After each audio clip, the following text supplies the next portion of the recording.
Dear students, so after long gap, so again we have to start with the new chapter, that is function overloading. So we already completed 3 chapters. So that is first chapter, typical configuration of computer. So second one is object oriented programming language. So third one is class and object. So now we have to move to the next chapter, that is function overloading. Function overloading. So we already know that what is function. So here function is nothing but it is a set of instruction to perform the particular task. So if you want to define the function in a class, first we can write the return type. So after that you can define the user defined function name. Next you can define, if you want you can mention the parameter list, or either you can leave it blank. Okay. So here function overloading means two or more functions having same name but differ in the number of arguments or change in the data type of the argument. For example, see here void add in the bracket of int of a comma int of b. Void add in the bracket of float of x comma float of y. See here. Here the function name is add, here also the function name is add. If you want to apply the function overloading means minimum the class consists of two functions and the two function name must be same. This is the first condition, and the second condition is change in the number of arguments. See here, the number of arguments are 2, here also 2. Suppose if the number of arguments are same, at least change in the data type of the argument. See here int is there, here float is there. So this is the valid function overloading. It does not consider the variable. If the variable is same or may not be same, it will not consider the function overloading. It will consider only the number of arguments or data type of the argument. So then what is the advantage of using the function overloading? The main advantage of using the function overloading is, so if you want to define the n number of functions, if the program is complex, if you want to define the n number of functions, all the function name must be same. So easily you can remember the function name. That is the one advantage of using the function overloading. Okay. So you have to see the one example.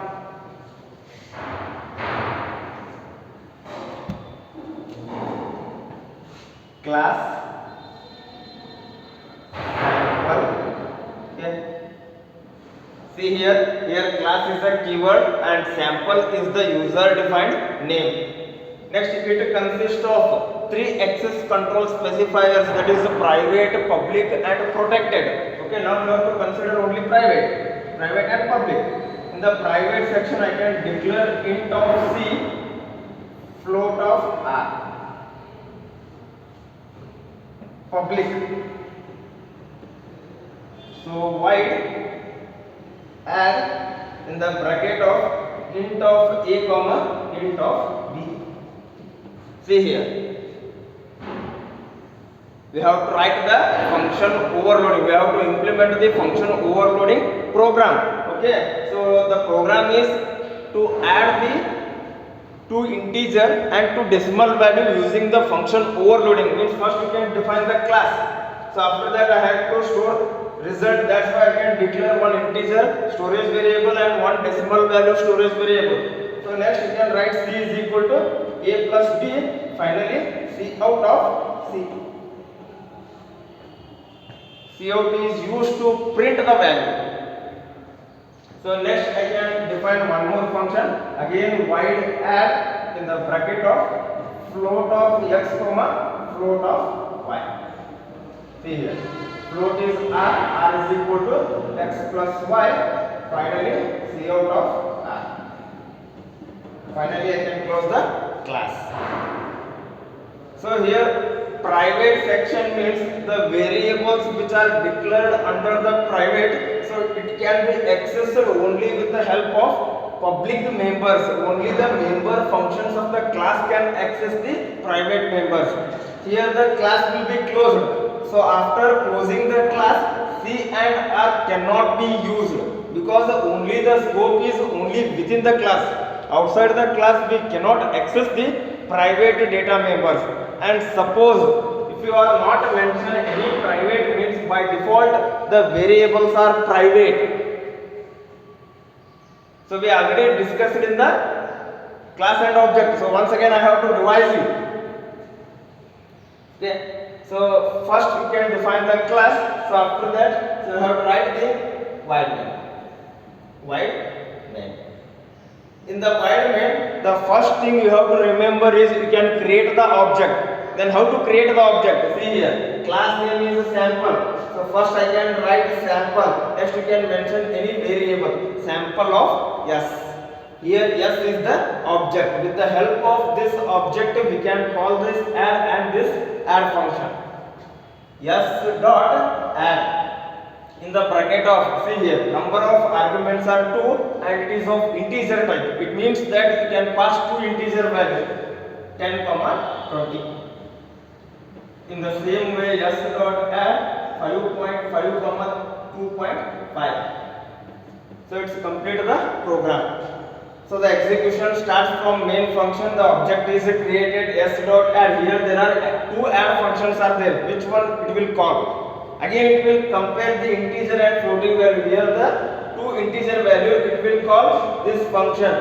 10 is stored in A and 20 is stored in B. So 10 plus 20, 30 is stored in C. Finally it will print the 30. In the same way this add function will call this add, and 5.5 is stored in X and 2.5 is stored in Y. 5.5 plus 2.5 is 8 and finally it will print the result as 8. So this is the method for defining the function overloading program. For the examination, so this chapter consists of 5 marks, 1 question. And in this chapter only 3 topics are there. So first one is function overloading, second one is inline function, and third one is friend function. Okay, so almost all chapters in the programming part, so each chapter consists of 5 marks, 1 question, and all chapters are very easy. Okay.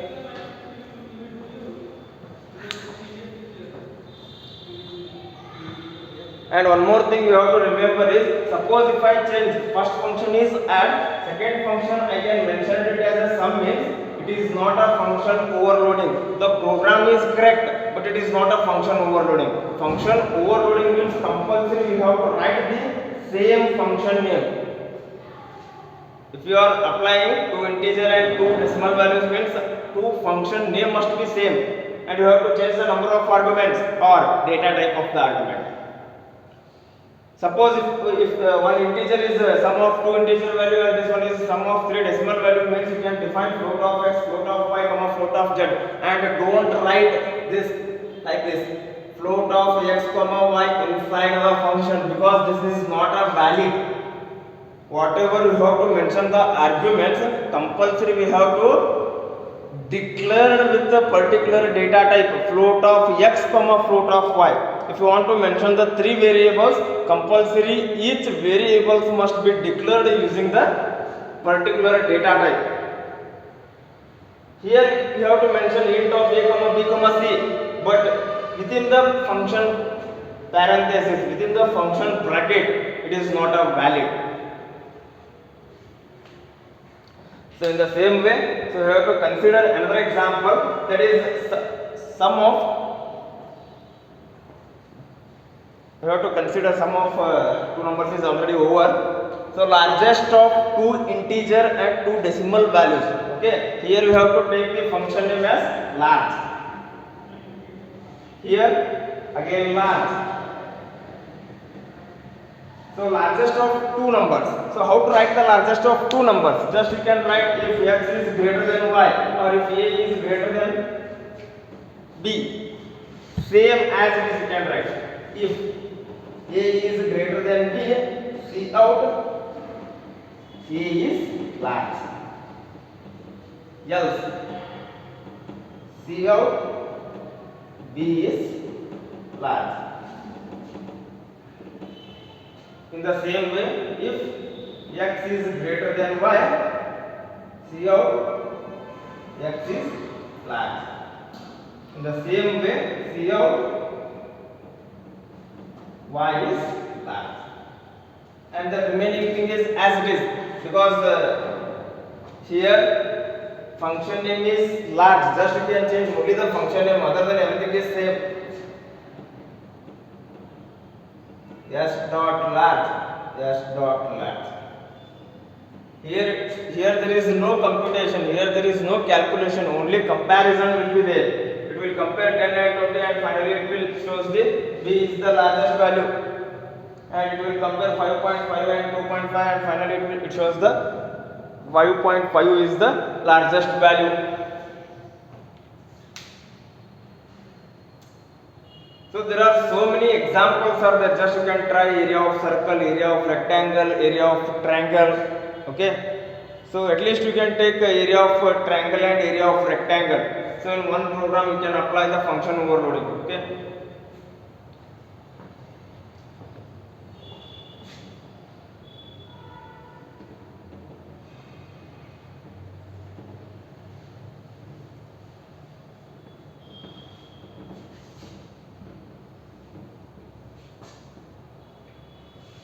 So the next is restrictions on function overloading. So what are the limitations of function overloading, or restriction means limitation or disadvantages of function overloading. So the first one is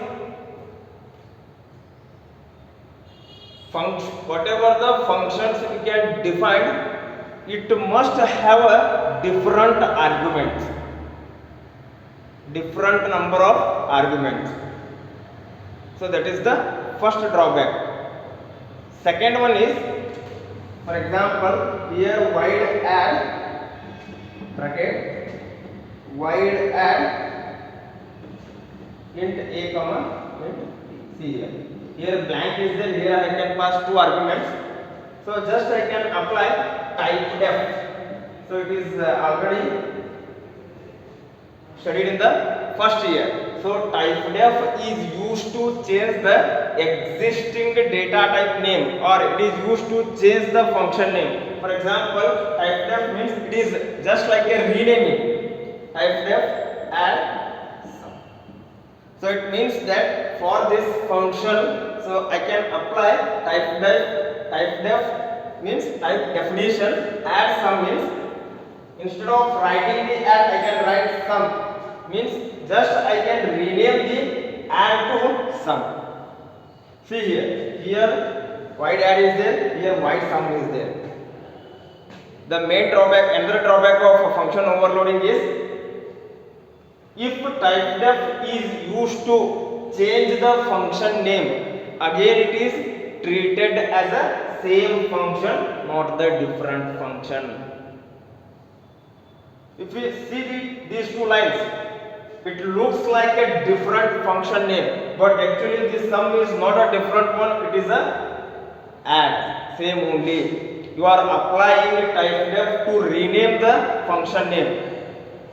If the type def is applied to the particular function name, again it is treated as the same function, not the different function. So this is also a one drawback of one restrictions on function overloading.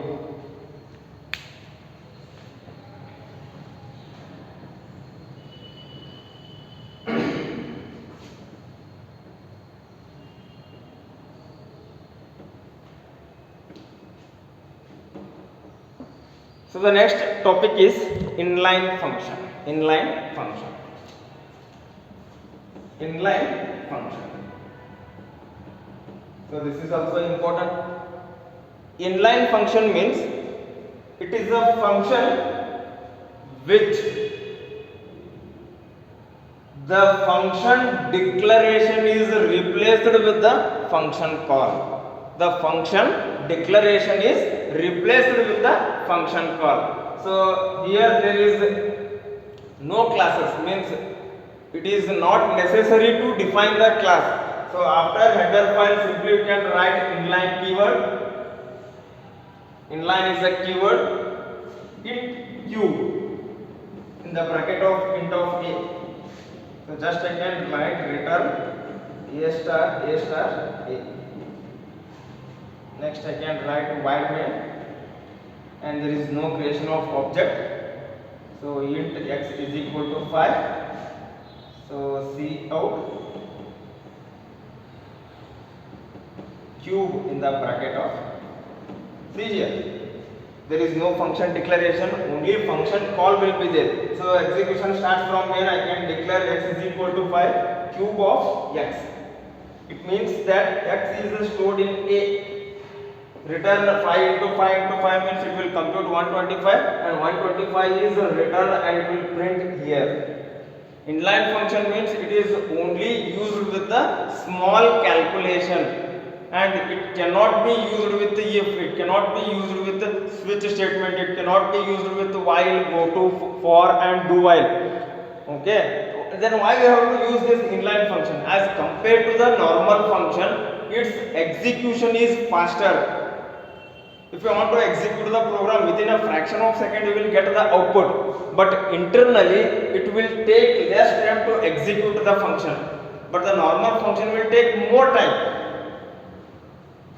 and it is easy to write as compared to the other programs, and the readability of the program is increases.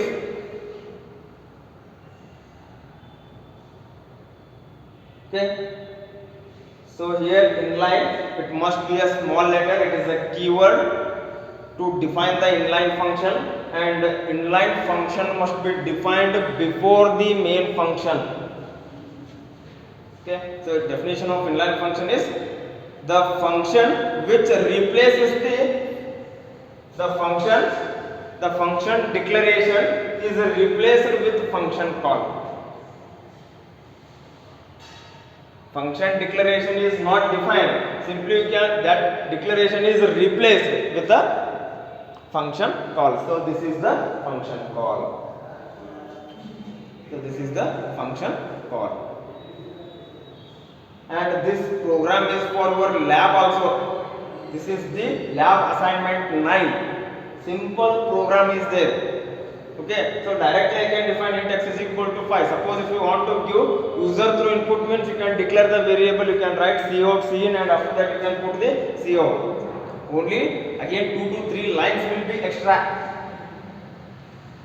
Yeah. So this is the important chapter. So function overloading is a one concept, and inline is another concept, and third one is friend function. Okay, so and the main drawback, disadvantages of inline function is it cannot be worked with go to statement, it cannot be worked for the looping construct, and it cannot be a recursive.